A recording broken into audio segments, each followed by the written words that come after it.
Busy life आउ tight schedule भितर time बाहर करिकी निज पाई टाइम दबा बहुत कष्ट गोटे हाउस वाइफ पाई।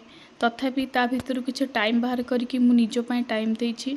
1.5 वर्ष हो गलानी मु नुपुर कलर लगौली। नुपुर जो मेहंदी कलर ताको लगाए किंतु पुओ जेहेतु छोट थिला मते ठंडा हवा भय मु लगौ नथिली। आ मते ठंडा हेले पुओ को हो तो एबे मु टिके जेहेतु पुओ बड़ हो गलानी धीरे धीरे टिके मैनेज हो जाउची। आउ चुट्टीर वॉल्यूम भी बोधे बहुत कमी जाइथिला। आ नुपुर बदल रे मु एबे गोटे नुआ मेहंदी ट्राए करिछि। गोटे पार्लर रे मते आंटी कहिथिले कि से मेहंदीटा टिके भल कलर दबा आउ लॉन्ग लास्टिंग भी रहिबो। आपण माने देखि पारुथिबे बहुत बढ़िया कलर आसी। एक्चुअली लिटरली बहुत बढ़िया कलर आसीची।